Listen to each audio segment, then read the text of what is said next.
Welcome everybody to Too Legit to Crit, a tabletop role-playing podcast hosted by two guys who get fatigued after a perception check. It's true. It really fucking is. I'm so tired at the moment.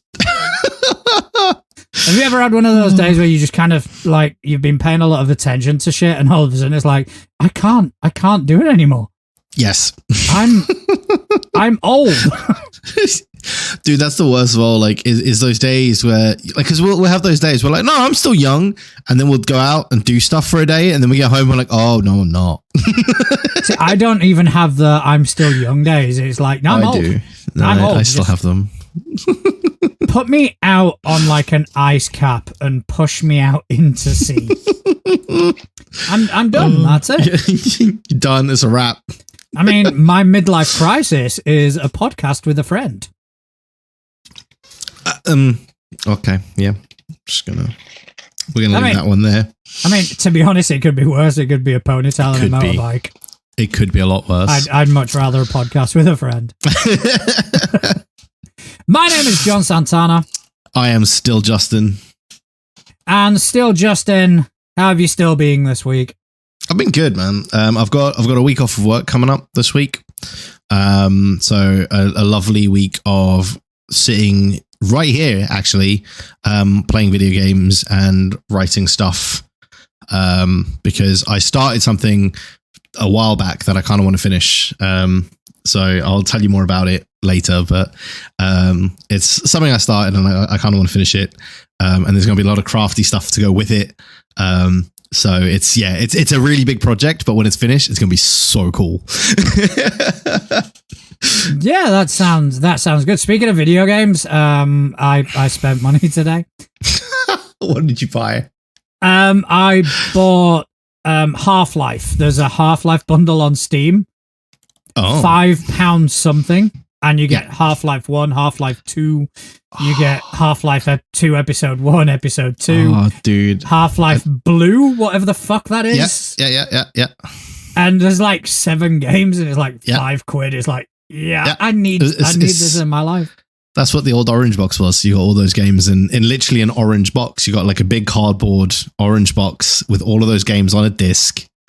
I bought it when I was younger from HMV. Was it HMV? No, what was it before it was HMV? I've always known it as HMV. No, the one that was at the top of town.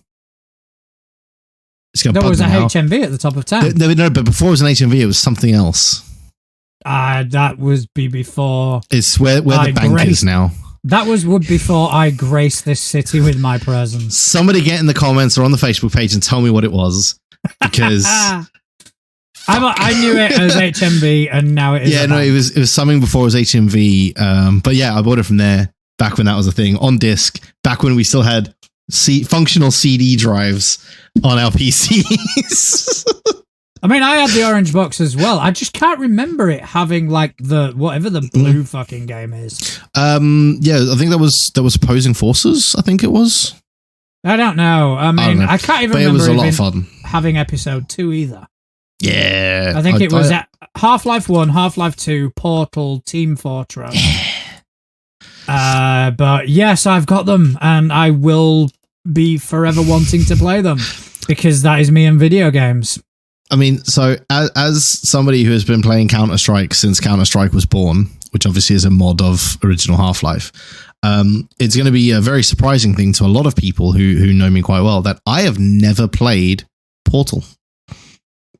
That is actually a surprise. That is. I've never played any of the Portal games. I've played them both. I've now got my 8-year-old on Portal.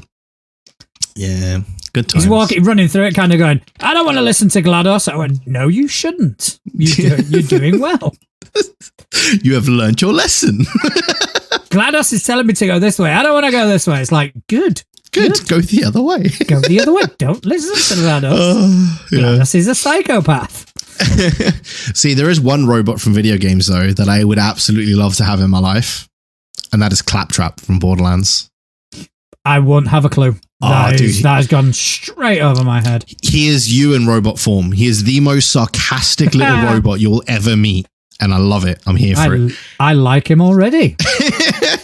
Anyway, how have you been? We digress. I've been really good. Big things happening to us. Big things happening in our podcast. There is. One of them is we are going to have a Go West next week. Yes. Someone all the way from the other side of the pond. Mm-hmm. Someone who has far more experience doing this than us. I mean, that's pretty much everyone, but yes. Yeah, someone who's never podcasted before has got more experience than us. Somehow. Yep. We don't know how it works, but it is what it is. They're the people that all employers are looking for. The person who's never had a job before, but somehow has like 8 years experience. 8 years experience, yeah. Yep. I mean, podcasting, getting my sleep, mate. Yeah, man. So yeah, we have Johnny from Talking XP. He's going to be joining us next week. So a lot of my week has been kind of going back and forth with him. He's going to be talking to us a lot about stuff he's done, obviously his own projects, but his latest one, he is doing tutorial videos on Candela Obscura, which is the tabletop role-playing game that was published by Darrington Press. We don't really cover much Critical Role sort of things, so it will be good to actually get someone who knows what they're talking about to tell us about this game, because if we do it, we're gonna fuck it. Oh, I think that just summed up our podcast in general. It'd be great to get somebody who knows what they're talking about to tell us what See, I'm very good at making it sound like I know what I'm talking about, but yes, I really don't. Another thing stuff. that to announce, I don't know how much we're announcing yet, we're still kind of in the planning stages, but it will be announced shortly, is we are doing a crossover. Yes, we are doing a crossover with the folks over at Crossing the Nerdverse. Yes, I have dubbed it Critting the Nerdverse because I am a wordsmith. And it is going to be... Yeah. Okay. Let's go with that. Yeah. I do words. I know how to word properly. So we are going to be doing a Christmas one-shot, and it's going to be Blades in the Dark. Yours truly will be running the game, and I will be subjecting to... for unsuspecting people, my GM ways. And me. You know me already, though. So No. But I mean, we're subjecting them to me. That's and fair. My god-awful dice rolls. Yeah, that's going to be interesting. So I have already got most of the one-shot written. It's going to be a ton of fucking fun. Yeah. So keep posted on Threads, keep posted on the Instagram, Facebook group, anywhere you keep up to date with what we're doing, and we will be formalizing. I think that's probably the word. Yes. We'll be formalizing these things shortly. Yeah. But other than that, I had my homebrew campaign yesterday. Obviously with some changes, which I do believe you're going to kind of start talking to us about. And I will probably fill in the gaps. Yeah. Yeah. Because it's a bit more of a me thing, but since we kind of separated the responsibilities, I'm going to kind of leave it up to you and get your perspective on it first, and then I will tell you you're wrong. You don't know I'm wrong. I might say that it's amazing. Yeah, you might do, because it is, so... Exactly. There's no real argument. No. Yeah, but the first of the Pathfinder Remastered books are available as of the 15th, I believe. 15th of November, that is correct. Yeah. And it is now completely free from the association with the D&D OGL, basically. Yes. That was the driving force behind this change. Obviously, without kind of rehashing fiascos and etc., etc., Paizo decided to distance themselves from the OGL and align themselves with the new license that they helped create, which is the ORC. And to do that fully, there were some remnants from the OGL that essentially needed to go. Either go or get reworded in a way where they could no longer sort of be attributed to the OGL, ability scores being one of them. Yep. They're now ability bonuses. So instead of getting a 14, which gives you a +2 bonus, you've just got a +2 bonus. Which, to be honest, is a change that I don't see why that hasn't happened sooner. Because it's a weird one. You'll probably find like a lot of these things that they've had to now legally change with stuff that they just hadn't changed because it was like unnecessary to change, if that makes sense. Yeah, I think it was probably pandering to the status quo. Yeah. Whereas now, obviously, for legal reasons, they have to change it to be legally distinct from. Yeah. So, yeah. But they have also taken the opportunity to kind of refine and polish up some rules that didn't quite land initially.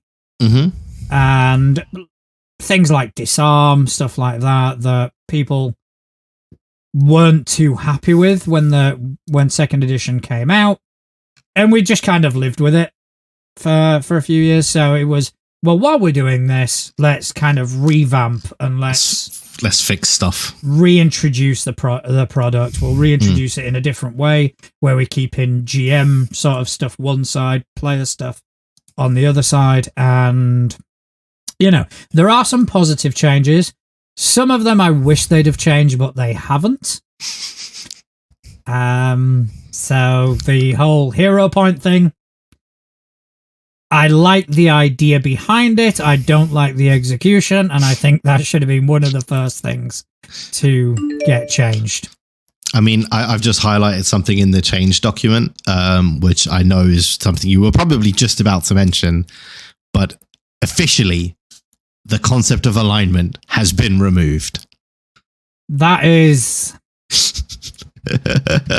I mean, that's just made me so happy since day one. Since the moment they announced it. I mean, honestly, the other changes, yeah, they're really good. They are really positive for players and for GMs. But the alignment thing is just glory. It's happiness. Yeah. Yeah, it's a good change, I think, because it's, I mean, honestly, I don't even know many people that even take the alignment, in air quotes, into consideration correctly. That, like, a lot of people use it as an excuse to be a dick or an excuse to justify something that doesn't maybe make sense and stuff like that. I find quite often is what it ends up being used for.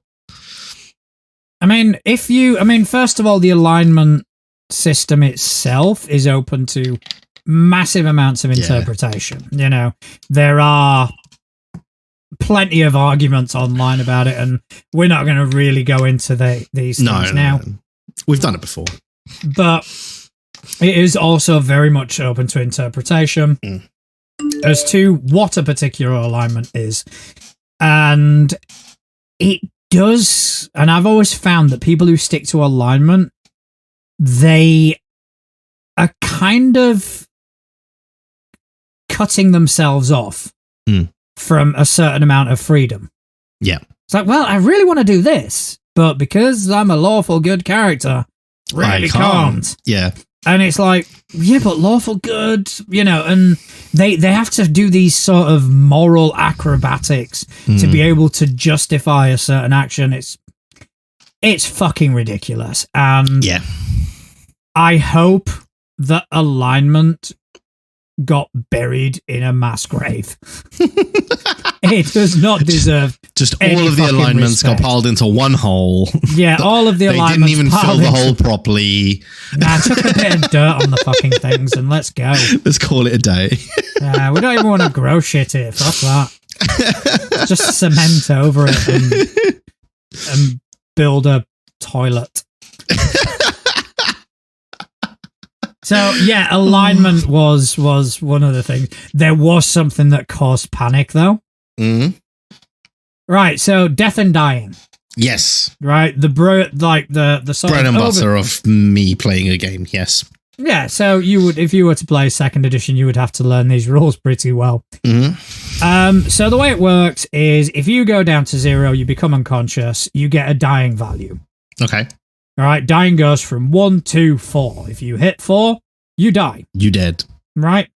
Obviously, feats can modify that. But anyway, but the basic rule of it is that if you are at 0 at a dying value and someone heals you, you get brought back up, but you are wounded. Mm-hmm. All right. And wounded also has a value, wounded 1 to 4. However, the wounded value only increases every time you get resuscitated. Right. So you go down once, you come back, you're at wounded 1. Wounded 1, yeah. Go down a second time, come back, wounded 2. 2. However, if you are wounded 1, for example, and go down again, you go straight to dying 2. Ah. Right, so you skip X amount of steps. Yeah, so if you're wounded 2 and you crit, you can die instantly. Mm. Now, it is good for character longevity because it makes characters hard to kill. Yeah. So what they initially said when they were when they sent out the press releases for this book, and which caused a panic, was that the wounded condition would always reflect your dying. So if you were at dying 2, you'd come wounded back 2. at wounded 2. Oh. And everybody going, oh, it's making the system super lethal. I fucking loved it. I was like, yeah, let's do this. It's going to be great. Going to be character deaths galore. I'm going to have a never-ending supply of erections. It's going to be fucking phenomenal. And you wonder why people call you a killer GM. And then they errated it. And like, no, guys, we made a mistake. It's how it should be. It's how we originally... I was like, man. So now I have resigned myself to stop being the forgiving GM that I am. If I knock somebody down, if they go to 0, I'm going for the kill unless they do something. Hey, if zombie films have taught me anything, it's you got to confirm your kills. Yeah, exactly. I mean, Zombieland. Double tap. Yep, double tap. There you go. So I am double tapping like a motherfucker. So case in point, I kind of put that into practice yesterday in my homebrew game. I didn't kill anyone, but fuck me, I was close. Those poor players. What happened? I don't know. I must be kind of reliving some childhood trauma by killing them. I don't, or maybe it's just a vent for my sociopathic nature. One or the other. Either or. I mean, yeah. So that is some good news though, that the books are out now and people are able to, get hands on and start playing around with some really good changes. Like, I'm not even going to try and be like, meh, because they're good changes. I definitely think that there are some changes that I wish D&D would take over as well, like the throw alignment in the bin thing. There are a few others in there that I saw that look pretty good. But I mean, D&D is also making changes. Interesting. Sorry, I had to pull. Yeah, go for it. I do have something D&D related I wanted to share with you in a minute, but I'll let you crack on. First. Well, I mean, the D&D changes I was going to talk about was I think about the thing that you want to talk about, which is the inclusivity language alterations in the core rules. Yeah. Now, I mean, some of these changes, I can get why they've done it, but at the same time, it's like, really? Changing things like fat being removed or changed to big. Does that really need to be changed? Like, I'm not massively against that. I think, yeah, fuck it, why not? It doesn't. It's one of these changes that to me makes no difference, but to somebody who's reading that book, it might mean the fucking world. So yeah, go for it. Change it. And I mean, I've read some of the changes, and you've told me about some of the changes. Yeah. I mean, I think looking through our sort of prism, they may not be necessary, but looking through others, they may. Yeah, I guess that's the thing, right? Is you know, looking at it from my point of view, a lot of these, I'm just like, I mean, some of them I can get, right? But like the change of use of dark when referring to evil, change to words like vile or dangerous. I get that. And personally, I like it because I've never really seen dark characters as being inherently evil or anything like that. Because how many of the heroes in a game are rogues dressed all in black, right? And I mean, again, that could just be because of, you know, the friend group we have. Pretty much everyone wears black. We're a bunch of goth kids. Come on, we're a bunch of goth indie nerds. I mean, accurate. So, you know, that's definitely going to put a spin on that for me. But at the same time, things like the changing of barbarian hordes to invading hordes. Really? I don't know. I think there are. I think that can be, you know, interpreted negatively. I think barbarian can be used pejoratively. The only reason we don't associate it immediately is because there is a class called the barbarian. Well, that's my point. A lot of people like to play it, but but you don't change the class. You don't. The class isn't called the invader. Exactly, that's my point, right? So they've changed it from like barbarian hordes to invading hordes, but the barbarian class, a core of the game, no, that's still barbarian. So why is the one not okay, but having an entire class that you can choose to play as and come from tribes of, which means there are barbarian tribes in the lore of the story. So if one of those tribes then invade somewhere, they're no longer barbarians. Yeah, I mean, I do get your point, but I'm in favor of all of these changes, and it's for one simple reason, right? Because I saw this news thing as well. It was N-World that kind of put it on my Facebook page. My objection to it was really nothing to do with Wizards of the Coast. It is to do with the inflated importance that is given to D&D and the lazy sort of journalistic practices. So, because many of the AAA sort of companies and even smaller companies have made these changes long ago, but the moment D&D does it, all of a sudden it's fucking news. And that, when I saw N-World publish it on my Facebook feed, that was going to be my, oh, fuck this. I'm going to start banging on my fucking keyboard like the warrior that I am. And I went on there and I was about to, put a nice little tongue-in-cheek sort of prodding fun paragraph. And then I started to read the other comments. The other comments were, let's say, a majority of people with very similar characteristics. Middle-aged white dudes. And it was a 90% split of them going, oh, this is woke and this is bullshit and this is an all complaining. So immediately my hatred went from I'm poking fun at D&D to, oh, I hate these people and I'm going to poke fun at them instead. Yeah. So my comment was, oh dear, smells like insecure white guy in here. Which I'm gutted nobody fucking bit. Nobody bit, because I would have gone to town. And 2 comments down, somebody actually put something along the same lines of what I put, but a lot more diplomatically and a lot more well thought out. And he got fucking slated. It's like, you a bunch of cowards. You know I'm going to give you shit. You know I'm going to enjoy giving you shit for being disgusting human beings. So 100% Wizards of the Coast, for once you have my full fucking backing.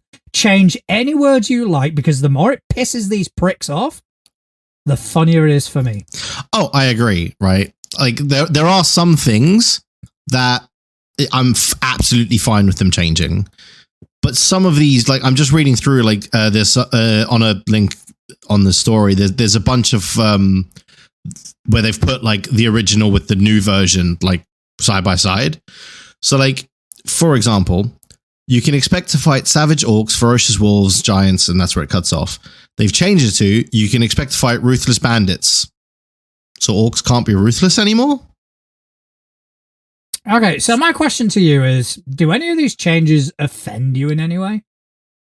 Or do you just look at them and just kind of go, I don't see the point? Yeah, that is literally my argument, is what's the point?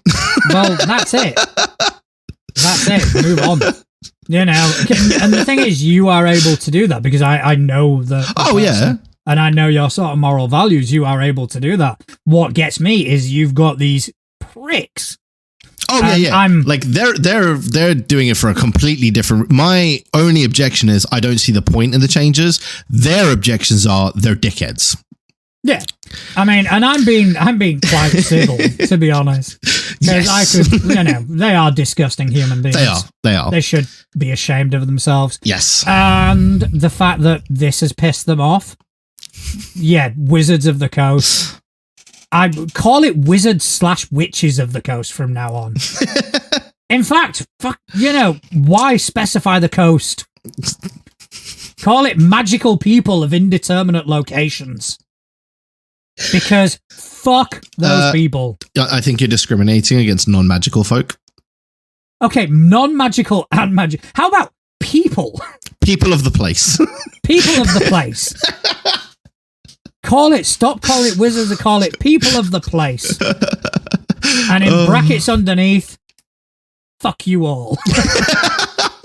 Because that, honestly, if that happened, I would be out buying books tomorrow.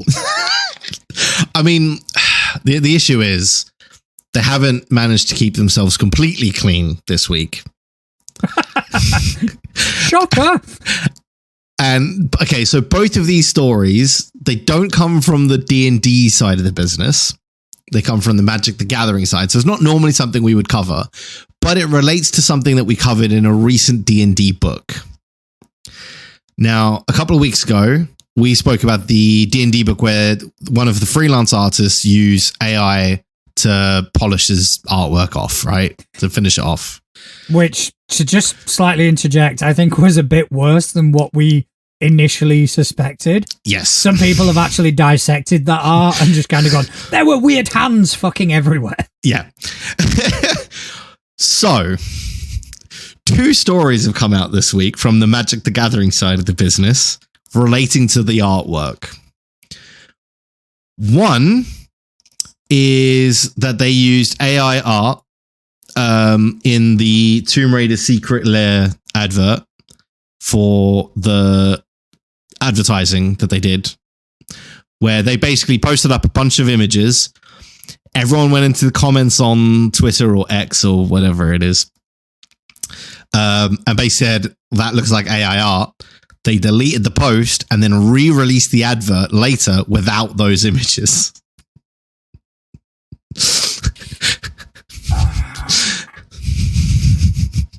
Now, the artwork on the cards, just to clarify, was all designed and illustrated by humans, and they didn't touch those.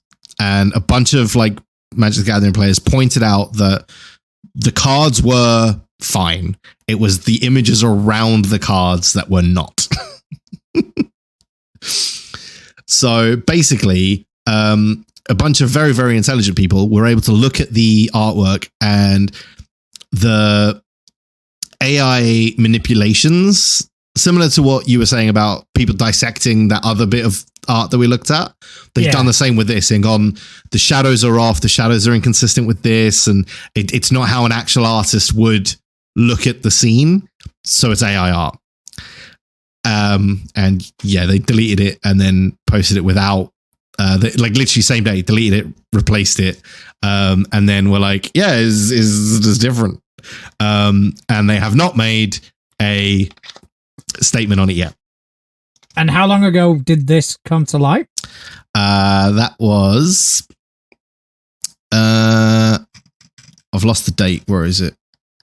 15th, so 5 days ago. All right, so we're getting into OGL territory here because it took them about a week. So. There has been a weekend in that. So actual working days, it's only been like 2 days, right? All right, okay, 2 days. Still, we'll give them that. Well, 3 days, I guess, because it comes to the end of the 20th. But I guess it depends on where head office is. But yeah, 2 to 3 days they've had, right? Okay, so what about I agree. They should have said something by now. The other one, not really Magic the Gathering's fault or Wizards' fault. One of the artists stole artwork from another Magic the Gathering artist and put it in the background of so basically, and it wasn't like his artwork that he'd done for a Magic the Gathering card. It was artwork that he'd done in his personal life. So it was a painting that he's done, and basically the other artist took that painting, flipped it, and put it in the background of one of his cards. Did he draw a mustache? Did he just draw a mustache on it or something like that? Pretty much. He basically turned down the saturation. So it's a little bit duller. That was it. Fucking hell. And basically the original artist posted on Twitter or X or whatever you want to call it now, just saying hey guys, this is not okay. And posted the 2 images side by side, so you cannot dispute it. And even the artist who did it was he said that he had planned to use it as a reference, and by the time he got to the background, he must have just forgotten to change it. In air quotes, I'm going to put it, because that's the weakest excuse ever of, oh yeah, no, I totally planned to change it. It was if somebody copied your homework and then was no, I definitely changed it, but they didn't. So I definitely meant to change it. Yeah, I mean, I did change that word and this word. I changed my name at the top. I remember when I was studying electronics, we had to do a end of year project. Yeah. And basically, I mean, I was flying through the classes anyway. I was on the road for a merit and shit like that, because it is something I was really good at. But I just couldn't be fucked doing this project, so I actually got a project offline. And even instead of changing the words, I brought it up in Word and did a find and replace. Mm-hmm. And I can't remember what the specifics were, but I called mine a specific name because it had to be a business. Yeah. But it was wherever that word appeared, even if it was part of another word, it would change it. So I just went click fucking there. And that's what I feel like Wizards have done. Well, no, not Wizards, just to clarify. All right, because the minute it came to light, Wizards swiftly cut ties with the guy that did it. And have not made an announcement based on the original artist's comments, because basically he's not pursuing legal action. He's just said guys, this is not okay, brought it to attention, and Wizards have immediately gone, right, no, do one, go away. So this does feel like another one of those situations where external contractor has done something dodgy and Wizards are getting the heat for it. And it's the issue with hiring outside contractors, right? Is if they do the dodgy, you're on the hook. You are on the hook. Yeah. Because to be fair, if you're a company with an outside contractor, your vetting process has to be sufficient. Yeah. But I am willing to give Wizards a bit of a pass on the second one, not on the first one, obviously. And it just again comes down to what sort of fucking PR department that company has. It might as well hire us. Yeah. The people that they have are so fucking useless, they may as well hire us. Although, just on the AI story, I just want to bring up something that somebody mentioned in the comments and just why I think it's such an ironic statement. So somebody in the comments of the AI story was basically saying that they can't see the negative side of people using AI, etc., etc. And of course, the replies to that were, but if they keep doing AI, then they're going to take away the jobs from these freelancers.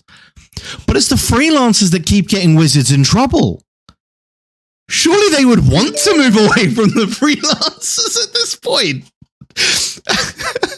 Yeah, I mean, I can't quite disagree with that, to be honest.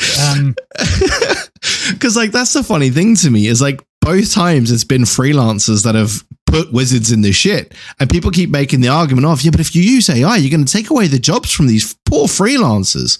But the freelancers are the ones using the AI.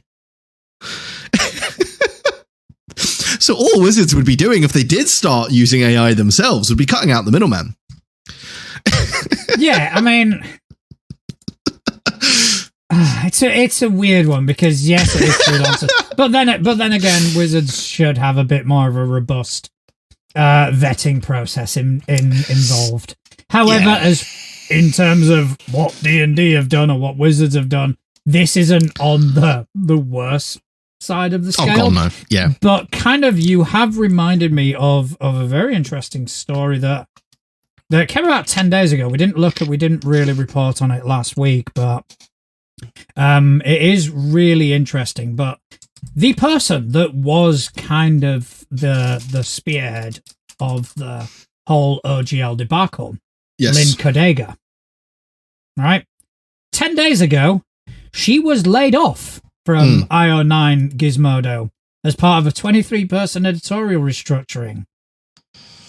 Now, I haven't really delved into this, but I do intend to, because if you are a press outlet and you have someone who has just garnered the level of prestige that Lynn Kodega has, you don't let them off without there being a much more insidious reason. See, normally I would agree. I'm just trying to find the story because I also did see that the other day.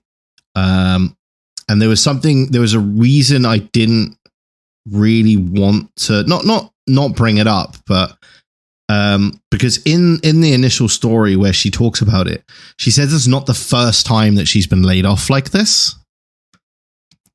Yeah. Now, if you're getting laid off more than once, is it maybe you?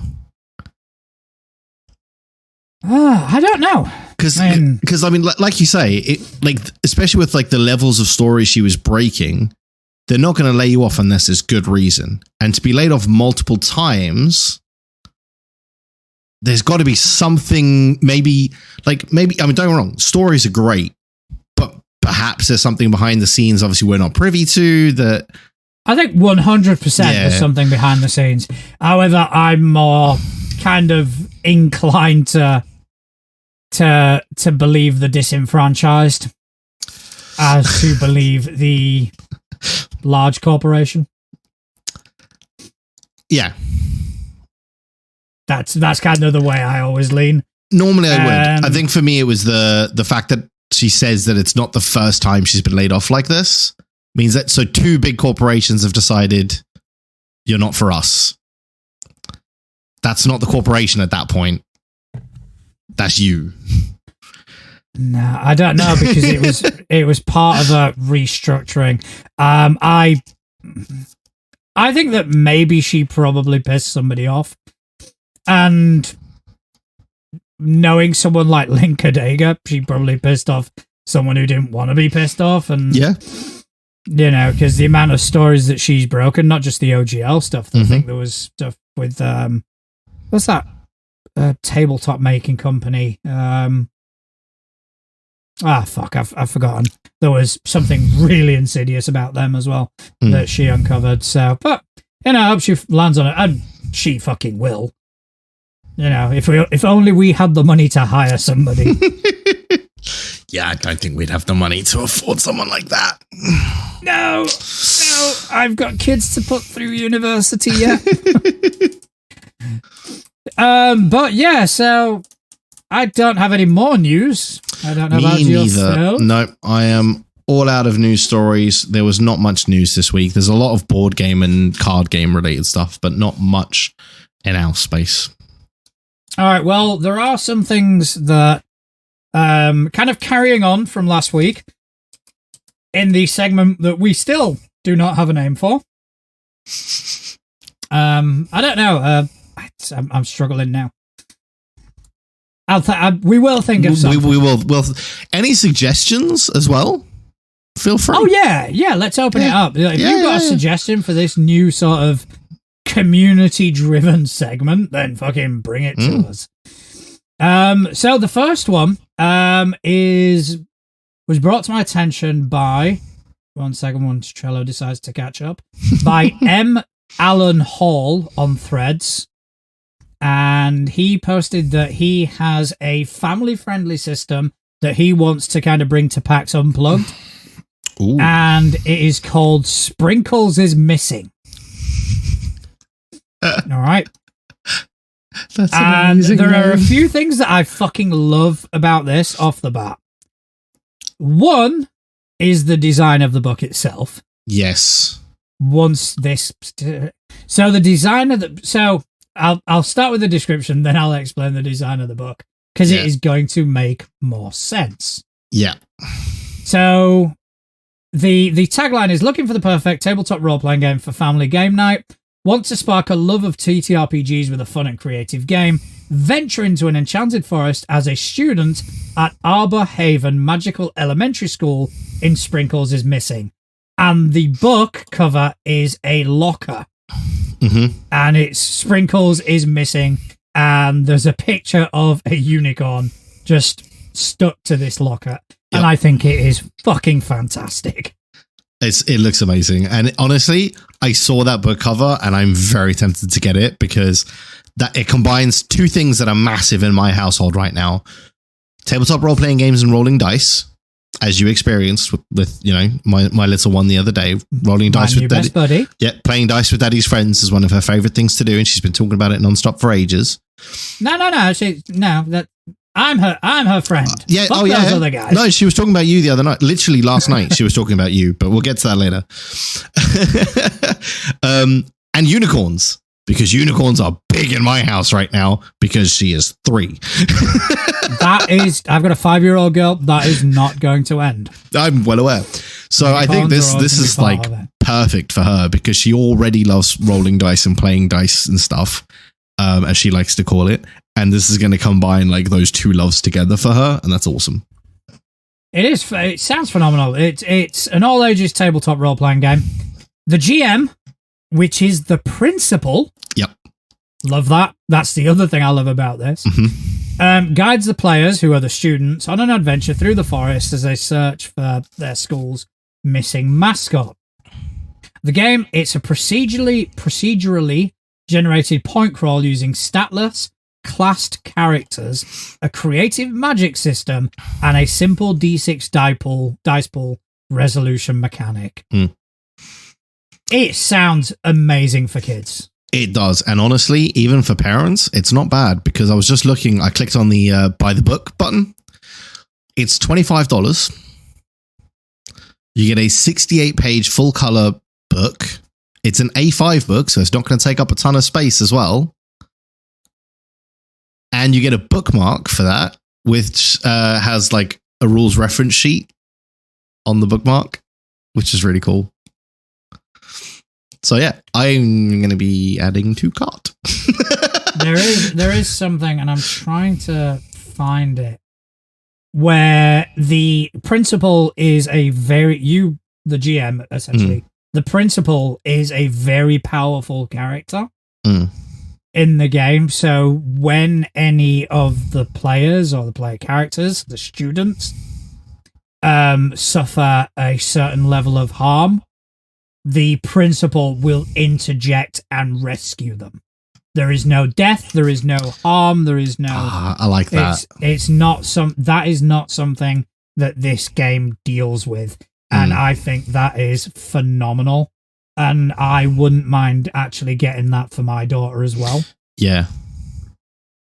Yeah, it looks awesome. It's absolutely... I'm adding to cart and I'll be picking that up at the end of the month because that, I think, that won't even live on my bookshelf. That's going to go on her bookshelf. That's going to be her first rule book, I think. I mean, I would get it for my son, but he's 8 now and he's far too cool for unicorns. Which is a shame, but he's, Yeah. It happens. You know, it happens. So I'm going to stick with no thank you evil for him or the Avatar game. Yes. For my daughter, fuck yeah, absolutely, man. Yeah. This is phenomenal. It's going straight in my basket. So check it out at mallenhall.com. Mm. All right. So another thing. Mm-hmm. Oh, I already told you about this, but you remember last week when we were looking at those cryptic crit dice? Yes. And we were going, oh, they're awesome. And after Christmas, we're going to buy some. Yeah, well, apparently after Christmas came early for me. Which ones did you get? I got the... Because you told me you bought them. You never told me which ones you bought. I bought the phylactery ones. Oh, okay, yeah. They're like the deep red and black. Yeah, those look good. They all look good, but those ones are you. And they're arriving tomorrow. Oh, nice. Just in time for Thursday's game that you won't be at. Yeah, I know. I've got other plans. I know, but it's fine. We'll make do without Edgar. You may want to check the WhatsApp on that one. Oh, God. Where's my phone? But yeah. I'm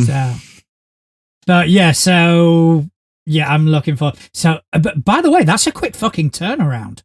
Yeah, that is pretty quick, actually. Because I placed the order, the day after the show? Well, yeah, we only spoke about them a week ago. So it was like Tuesday I sent you the message. Basically, the message was a picture of my, thank you for your order, and the word fuck underneath. So that's what I sent to Justin. Yep.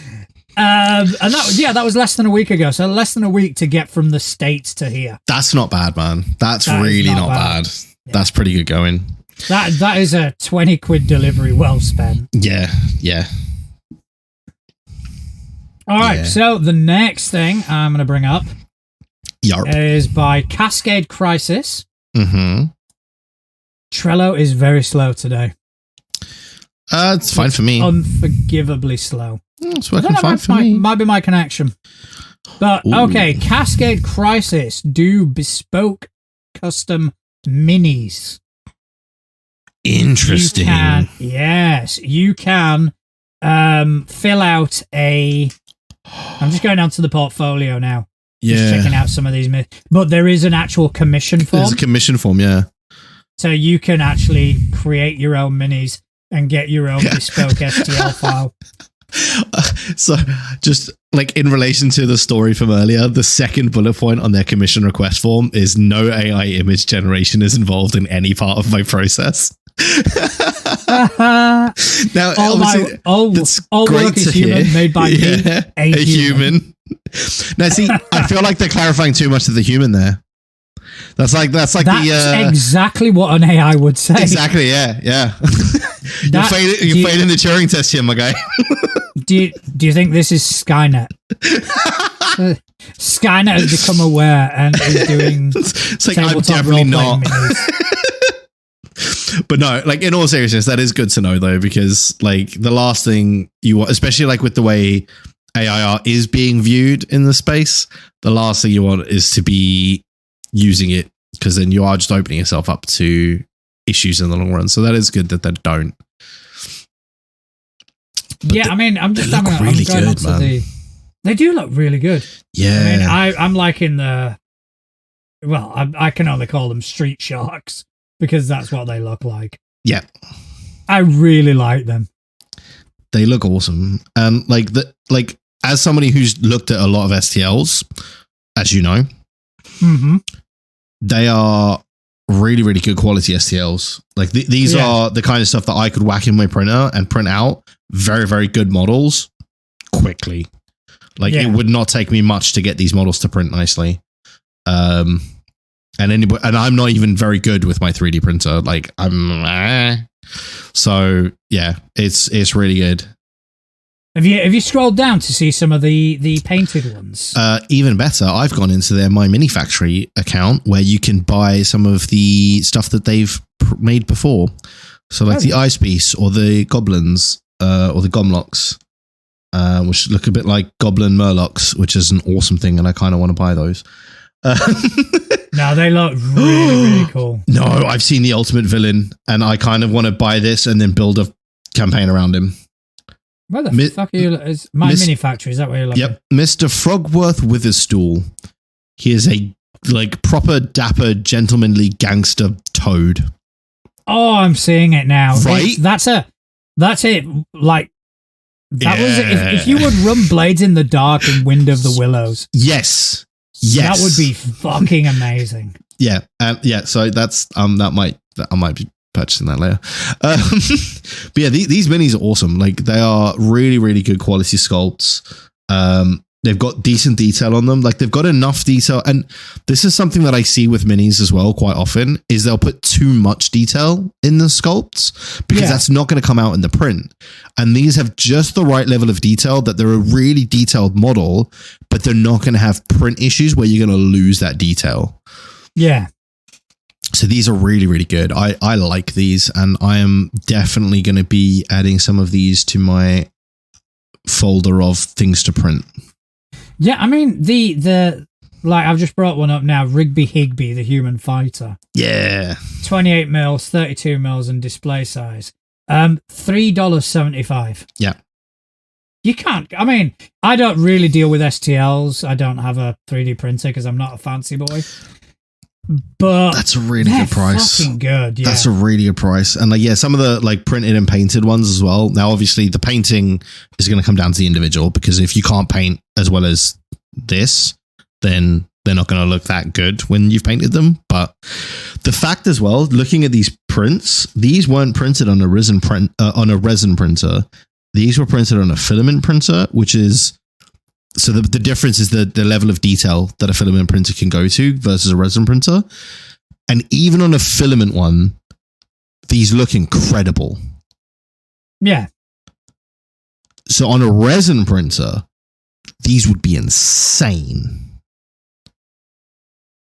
See, that's kind of I'm lost now, obviously, because I don't really have much sort of. So the main difference is filament printers, you'll see the layer lines when you print them.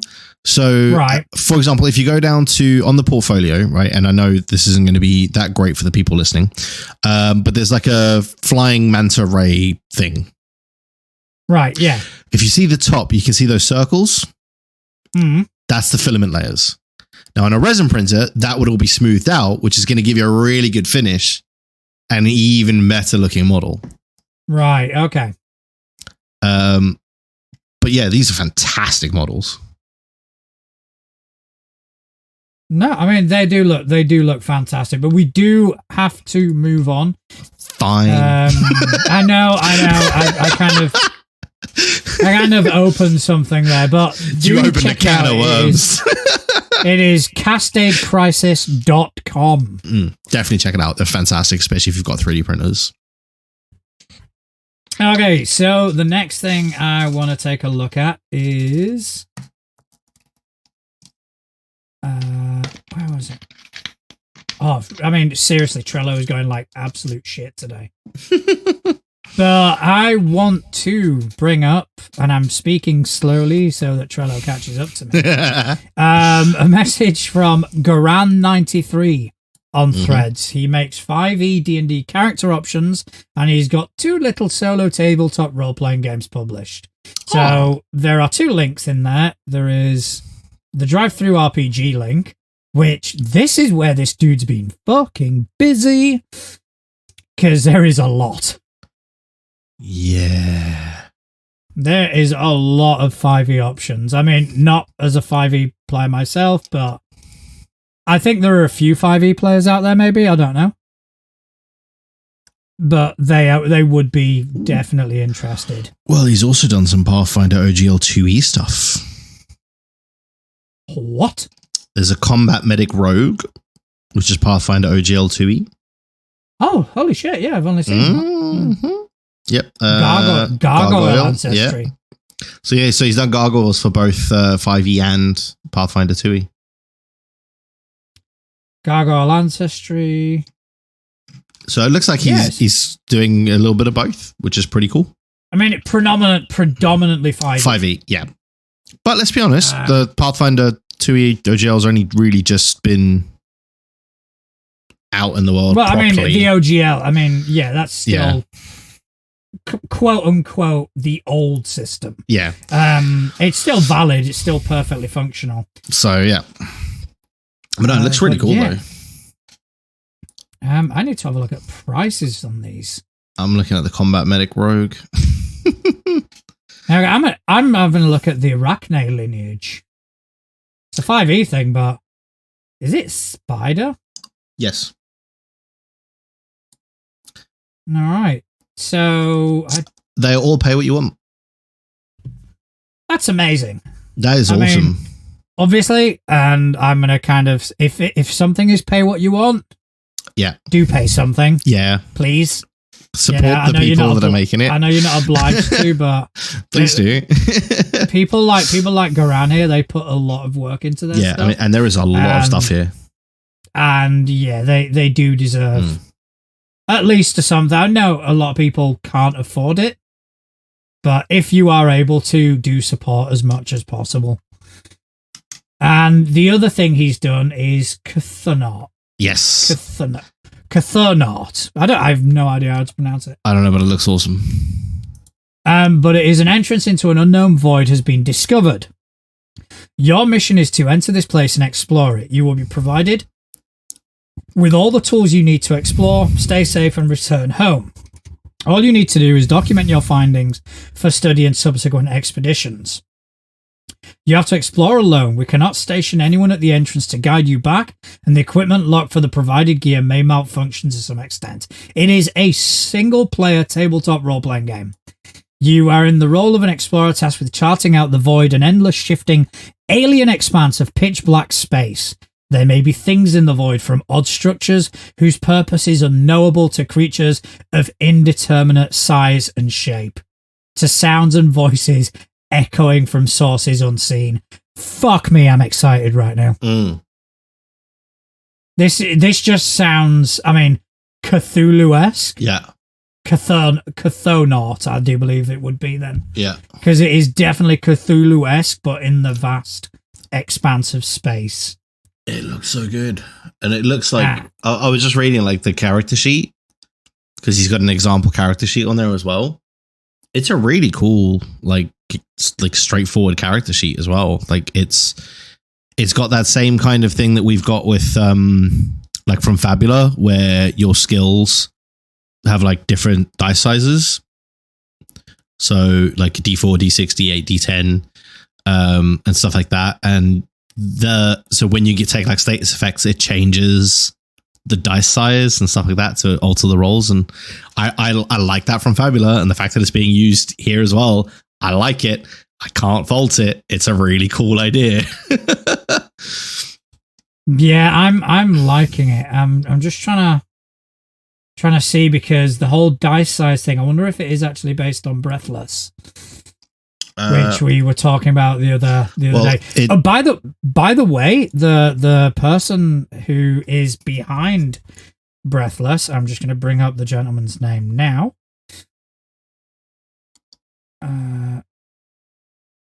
I think it's my internet that's going slow, because everything is fucking suffering.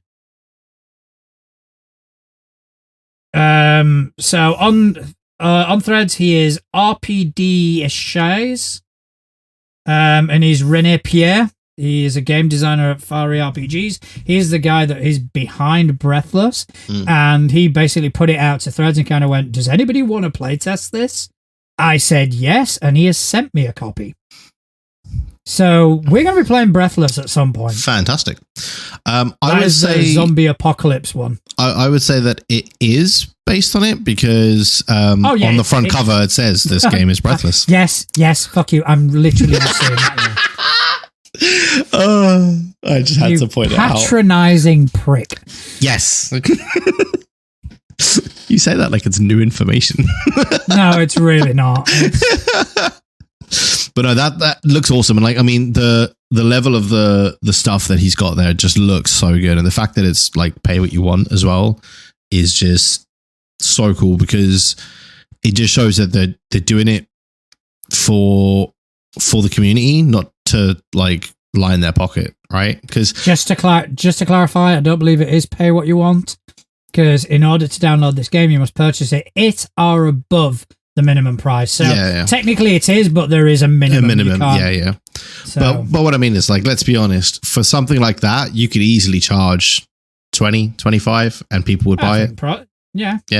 So the fact that you could do it for $5 if you wanted to, or if that's all you can afford, is really cool. Yeah. And it does look like a really cool system. So that is definitely one that I'm going to be kind of looking out. Yeah, that looks really good. So I think that's it for this week for the threads section. There is more, which we will continue to go through in the next week or so. Yep. When we start running out, I'm going to send out the bat signal again for people to send stuff in. One thing I will say, though, if you do have a podcast, make sure you're giving us a full synopsis, or at least a website where we can read a full synopsis. Yep. Because I'm going to be honest, I'm not a person who enjoys a massive amount of free time. So listening to podcasts has had to take a bit of a backseat for me. You can blame the fact that I make a podcast on that, to be honest. Yeah, let's go with that. Not the fact that we have very busy lives.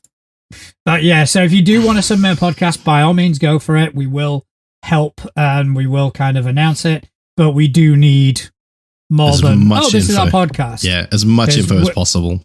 I can't guarantee we're going to have time to listen to it, unfortunately. Yes.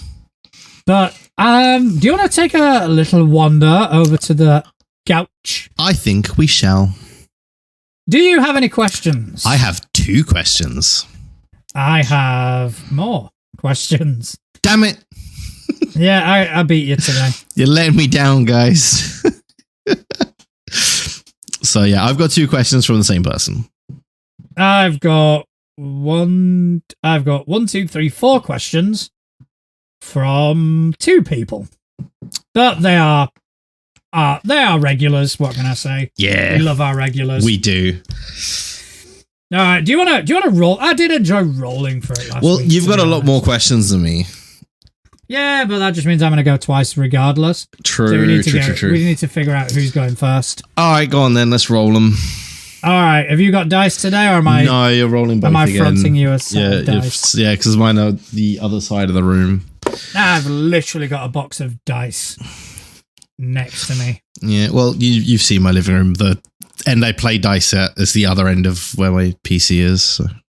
Okay, so I've got a purple and I've got a green. I'm going purple. I was going to say I'll take the green, yeah. Yeah, purple's my favourite colour. That's fair, yeah. All right then, okay, let's roll for initiative. Yeah. Justin. Still Justin. You have bested me. What? You have beaten me, Justin. What? I rolled a 3. And I rolled a 4. Rolled a 4. I fucking knew it. Oh, I fucking knew it. Right. Okay. So I won, but only because you failed. You failed harder than me. I didn't win. I failed harder than you. You just failed harder than I did. You win. Okay. So both of my questions are from Sci-Fi. Hey, Sci-Fi. So the first question, he says he is thinking way too much about gaming. And he asks, have you ever had a problem with justification for adventure group doing a quest? Why them? Why now? Why can't the quest giver do it themselves? Etc., etc. And any tips to avoid the cliche chosen ones type event? I have had problems with why the fuck should we care? Yeah. I'm trying to think how I resolved it. Because I remember, and it wasn't too long ago, there was something where I kind of went, oh, so here's your quest dog. And they went, nah, I'm good. Why are we doing this? So it's like, well, I think it was, in the village was one of the biggest ones. So comes to this village. Everything is idyllic. Everything is perfect. It's very much the greater good sort of thing. And the greater good. The greater good. And immediately they sense, okay, there's something not quite right here. And there were little clues that I started adding on. One of them kind of went, do we really want to be fucking with this? You know, this village is an oasis of safety in a world that is essentially crumbling. Let's just leave. You know, and when they actually got there and they saw that this was an oasis of safety, one of them said, okay, so either something really good is going on here, or it's something that's so fucking bad that anything else is afraid of it, which obviously was the case. So one of them kind of went, why are we fucking with it? Leave it. Yeah. And, you know, I'd prepared this whole thing and I'm going, fuck. But luckily they had a paladin in the group. Love it. So it's like, oh, okay, yeah. Well, there you go. That's your solution. Just put a paladin in the group. I dialed up the supernatural horror element of it. Yeah. So then it was something that they could not ignore. So that was the thing. And in the Chosen one, I stray away from the Chosen one. Oh, no, absolutely. And I think that was the point of the question, really, is how to not have to default to the Chosen one to justify them going out on this adventure, right? I think for me, it's one of those where the character has already made that decision to go on an adventure, right? It's not like you're going up to random people in the tavern saying, hey, you should go do this now, right? Like the whole premise of a lot of these stories and games is it's a group of adventurers that are going out adventuring.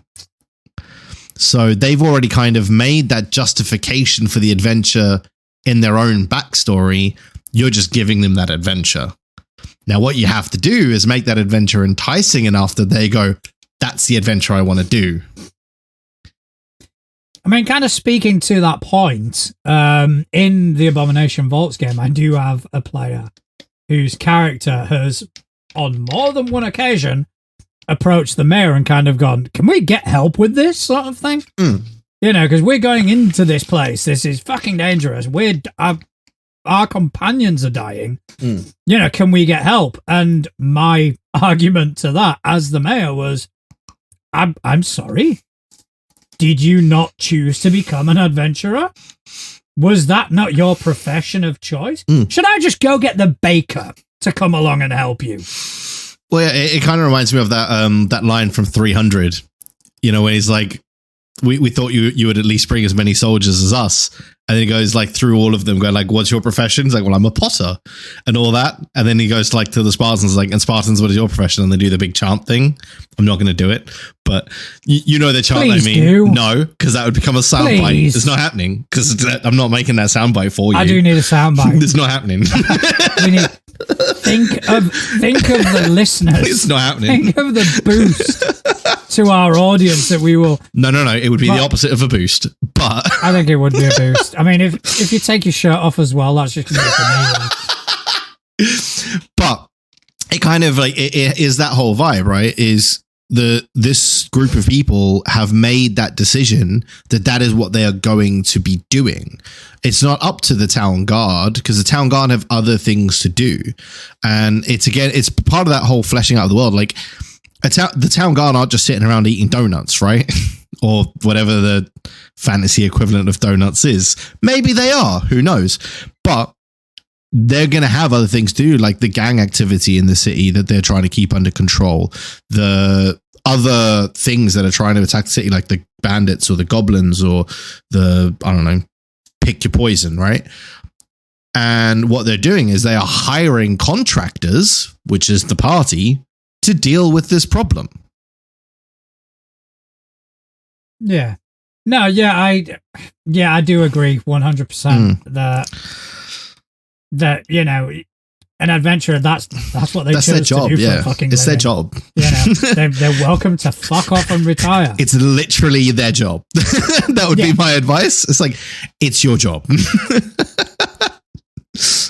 Why us? Because it's your job. because it's your job. You get paid to do this. Yeah. So crack on. Yeah. Why should we do this quest? Because you walked into my office asking for a quest. What do you mean? Like, yeah, I mean, you don't get to pick and choose. Yeah. I'm sorry. Should we just tell the necromancer to fuck off to another town? Yeah. No, that's what we've got. So that would be my advice, is just remind them that as adventurers, they've literally chosen to do this. That is what they exist for. Now, obviously, they may turn down the job because they don't want to do that job. Fine. That's absolutely fine. You've then got to find a way to either, if it's a like story critical job, you need to find a way to entice them to do the job, or alternatively, offer an alternative, right? Or just move the job to another place and offer it by somebody else. Like, I mean, you're a big fan of that. Reword it, repurpose, reskin, GGs. File off the serial number. Yep. And reuse. Yep. So I do hope we answered that one. Okay, so my first question is from Corvus, who is writing to us from Dunova Got Dunova. I love it. It's a fabulous Ultima thing. Yeah. I do like that. I do love that. Words. That is good. What would you say as GM/players is the singular defining moment for you as tabletop role-playing game folks? Oh, that's a good one. It is a good one. I think for me, it would probably be in our first campaign that we were playing in, just the fun, like the camaraderie around the table, it was just a really fun time, like getting to bounce off of each other and experiencing that all for the first time, I think was really good for me. And then obviously it all culminated in the big story of me being in a tree. Which I still get shit for to this day. Oh, you still get shit for forever. For me, it was, again, going back to Scott's game. Yeah. It was Scott kind of revealing something to us that he initially had us starting out playing the Dragon's Demand module for Pathfinder.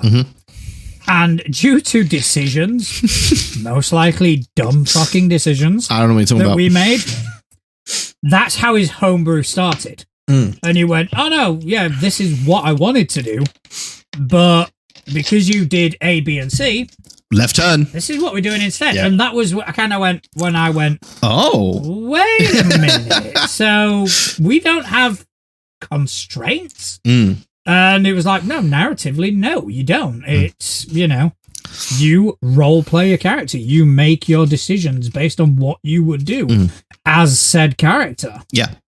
And if that affects the overall story and the direction the story's going in, great. So be it. Yeah. And that's when I went, I'm going to enjoy this. Yeah, no, I mean, that was definitely, I think I'd already left by that point. Because I think that was after I'd moved that he switched to his own stuff.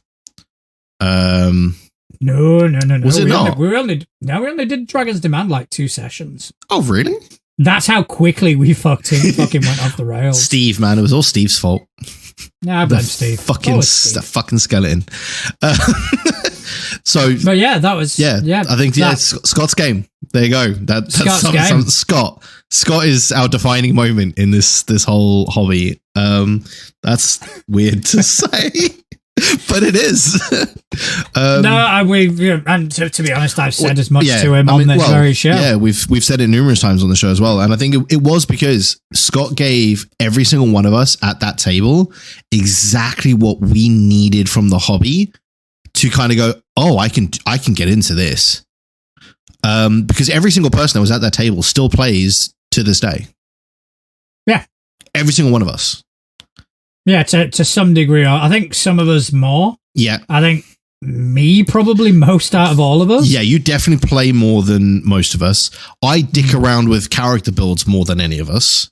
Because that's the part of it that I enjoy the most, right?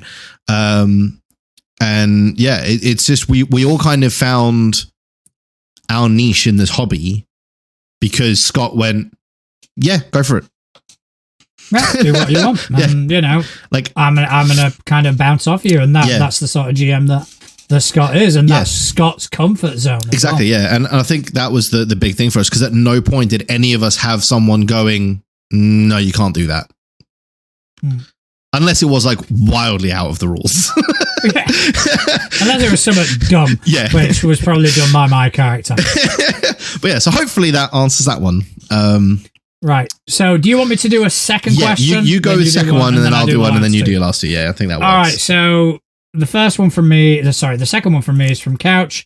Is getting 1.21 gigawatts to power to the flux capacitor. 1.21.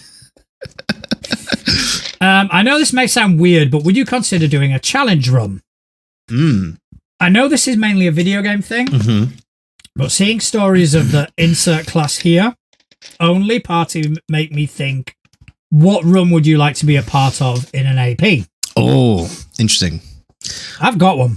Okay, you go first then, because I need to think. I don't think this is massively original. I think it has been said multiple occasions, but it's one that I like for obvious reasons. A musical group. Yeah. Of all bards. Yeah. And there's you like have a touring band. Yeah, you have to go around, you have to tour, you have to perform, you have to build your brand and build your group, but at the same time, you solve mysteries and you do adventuring to kind of finance the band. I do quite like that. Yeah, I mean, and plus bards. I mean, I want to play all bards. Yeah, it's just going to be absolute fucking chaos. See, that would be a lot of fun. Part of me would really like to play a group of all warlocks, where essentially, and it's something that I've actually thought about maybe writing, because I think it would be quite funny to do. Essentially, it starts off with you guys being just a group of, you know, however many players, warlocks, and then you start like, you know, gathering on Fridays to discuss your patron, etc., and slowly more people start showing up to talk about. So kind of the same sort of thing of like building your brand, but you're trying to build. You're basically building a religion. You're building a cult. Absolutely. And then the end of the campaign is a group of adventurers comes to try and stop you because you're now a cult in this city. I like that. That's a fucking nice twist. I think it would be quite funny because like it starts off with like, you know, these guys just like, oh yeah, no, this is my patron. His name is, you know, insert patron here. And then it's like, oh, I know him. He talks to me all the time as well. And then cult. I think there's a few more steps involved. But to them, to them, it's like it's just a book club type thing. Like they're just gathering on a Friday to discuss, like, you know, their week. Hey, do you like comics? Because I like comics. Cool. Yeah. That's how it works, right? I think so. Yeah. I do think that's how it works. That's how it works now. So yeah, I think that would be quite fun. Just like a group of warlocks, all with the same patron, and then they're slowly building out a cult following of this patron and building out the cult, and then the like grand finale battle is a group of like adventurers coming in to fight them. And you could even do that as like two separate games. So you have one group playing the adventuring party trying to find this cult, and the other group playing the cult. So it's actually just two groups playing against each other. Yeah, I'd be interested in that. There is a podcast or an actual play. They do Pathfinder 2nd edition that they will do these like insane runs. Like they were doing Abomination Vaults and it was all gunslingers. Which I thought was fucking phenomenal. What more do you want in a dungeon crawl where stealth is sometimes a necessity than people that make a ton of fucking noise every time they fight? That'd be amazing. And yeah, they do these runs, and I do need to remember what they were called, because I'd have to pay attention because I don't really listen to. That would be actually. That would be fun. All right, you got another one from good old I do have another one from Sci-Fi. So he is still thinking way too much. And he asks, do you bother with creating custom monsters or just use something from the monster manual? what cool monster mechanics do you enjoy the most? Right. I do build customs if and when necessary. Yeah, if the narrative leans towards it. I mean, sometimes it's a full build. Sometimes I'll start fresh and build. Sometimes I'll get a creature and repurpose it for what I need. In terms of what creature mechanics I enjoy, I do like the swallow whole mechanic. And things related to basically consuming them. Those instant death mechanics. It sends people into a fucking panic, and it is great. That is a good fun one. I mean, I will tend to repurpose where I can, and maybe like base it on something, but then tweak it to fit the narrative better and stuff like that. The project thing that I mentioned earlier that I said I'll talk about later. This is why I was going to talk about it later, because it relates to this question quite well. So the thing that I'm building is one of the raids in old school RuneScape. I personally feel would make a really, really cool little AP or like just a short thing. Right. Essentially, it's got 4 separate puzzle rooms, and at the end of each puzzle room is a boss fight. And then after all of those boss fights, you've got big boss fight, and that's the raid. So I started building that out in 5e because obviously that's a system that I play and know. Now, obviously, the boss mechanics, I wanted to try and translate them as is from the game. And so I had to then kind of work out how to do it. So the coolest mechanic that I've built into 5e from that was it's kind of like a mid-boss puzzle room where the boss disappears and the floor it's separated into 4 sections, and it becomes like a memory game. So it lights up in different colors, and they have to go stand in that quadrant, or they take damage. So they stand in a quadrant, that quadrant is safe, and then like a fireball explodes on the other quadrants, right? And they have to move around to do that, and then the boss fight continues afterwards. So that's quite a cool one that I've been working on. That's what I was gonna. And the crafting element is I'm actually gonna build all of these rooms out with like the puzzles and stuff. Sounds fun. I'm looking forward to kind of seeing pictures. It's gonna be awesome when I get it going. But yeah. We will probably put pictures up on the blog. I think I'm going to start repurposing it for stuff like that. Yeah. Like some of the pictures that we've seen from some of the thread stuff that we've done today. Yeah. I'm gonna kind of chuck on there, just to kind of use the blog, to be fair. Yes. All right. So I do have another question from Couch. Go for it. Where I am, I don't need roads. Magic is very static in most games with lists of pre-written spells. Would you agree to let a player make their own spells if it suited their character? And what spell would you like to create for flavor, character, fun?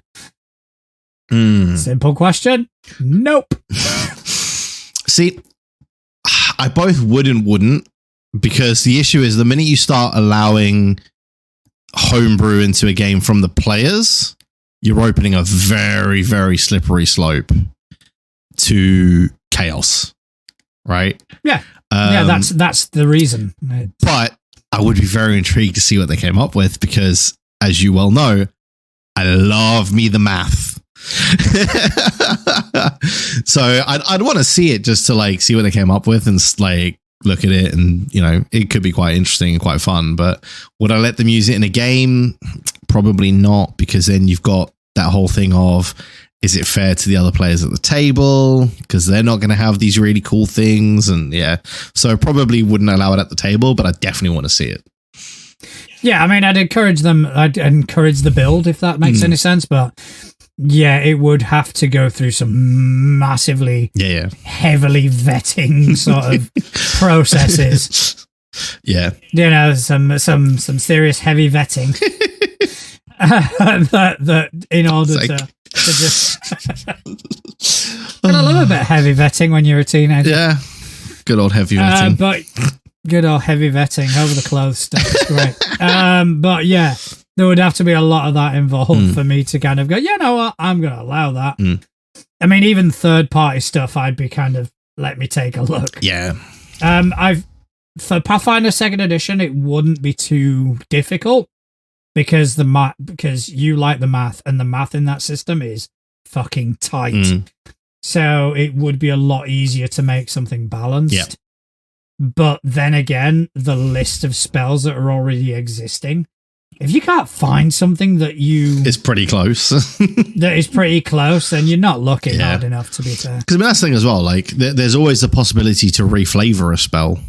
That's not out of the question, right? To fit like, if somebody comes to me and they're like, oh, well, we've got Fireball, but like my character wouldn't really use fire. Could we change it to a different element? I'm not going to be against that. No, I mean, that's a case of, you know, instead of doing fire damage, you do cold damage. Yeah. It's the same thing, but... Yeah. So, yeah. Hopefully that answers that one. Yeah. And I believe you've got one more. And in terms of what spell would you like to create for flavor character fun? Off the top of my head, I don't know. Nah. I would really like to create not a spell, but as a class. And I know that Pathfinder already has one. I would love to create some kind of Constitution caster for 5e. So, and then there would be a lot of obviously like maybe like blood magic and stuff like that involved because they are using their life force and stuff like that. So that's something I'd like to create as a class, but not a specific spell. Yeah, I can't think of a spell that I would like to create. Okay, so last one, also from Couch, from the planet Vulcan. Kind of, you know, I was expecting more back to the future shit. Left turn. Yeah. But anyway, so half hour into a campaign, would you be happy to accept new players? After a group has been formed, will you try to bring someone else in? We have seen this before, and for someone, cough, Justin, cough, it ended with leaving. Thoughts? Yeah, I mean, it's a tricky one, like, because at a certain point, there's going to be so much backstory with the characters. Trying to bring anyone else in is going to be tricky and really difficult to kind of make them feel part of the group. I don't know where the cutoff would be, but it would be one of those things where I think with the group, you'd be able to kind of tell. You'd hit a point where you'd be like, right, it'd be super difficult to bring anyone in now. I mean, like, for example, my current homebrew, they're at level 18. We've got 2 levels to go. I'm wrapping it up at 20. Yeah. There's no point. Yeah. But other than that, other than kind of going, yeah, we may as well start something fresh. For me, it's more about the person and the group than it is about the story and the campaign. Yeah. So, for example, if I'm running a table and someone approaches me and says, look, I really want to get into this. Do you have any space at the table? I will bring it up to my group and say, look, here's the situation. I've got a chance to bring someone else in. What do you think? Yeah. What do you feel? If everyone's in agreement, I don't really see a cutoff point. Right now, obviously, with my current campaign approaching the end, there might not be much of a point, but I wouldn't let that stop me. I wouldn't let where we are in the campaign be a reason. It would have to be down to the other players. Yeah. If they turned around and went, no, sorry, then that's it. I would stick to that. But if they were all happy with it, yeah, fucking bring it. More the merrier. Bring in, make new friends, etc., etc. The important aspect of it is to discuss it with the table. Oh yeah, absolutely. I think it was more just for me, it was along the lines of bringing them in, and then because like at certain points in the story and stuff, right, there's going to be like in jokes, like we had with like Steve the skeleton, right, stuff like that, or with Tyke's fear of spiders and him using his sword as like a checking for spiders in front of him device and stuff like that, right? Those kind of jokes can be really, I can't think of the word. But like if somebody came in and like the core group has all of these in jokes, stuff like that, it's going to be a lot harder for them at that point to kind of get into the group, if that makes sense, like out of the table, out of the game as well.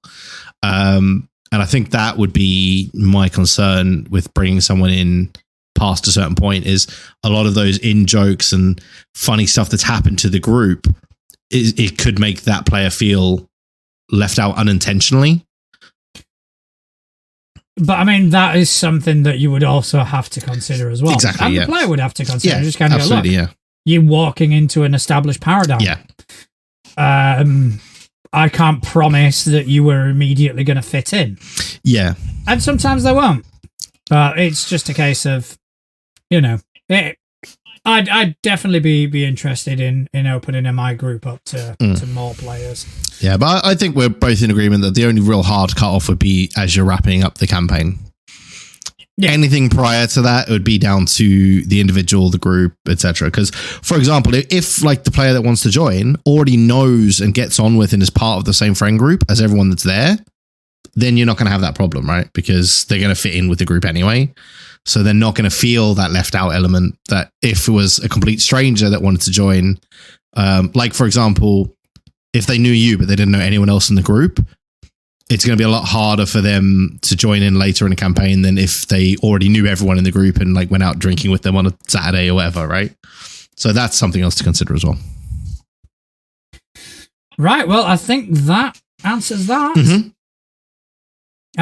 So I just want to thank Couch, Corvus, and Sci-Fi for sending in some fantastic questions. I want to say thank you to you, Justin, for spending some time with me this evening.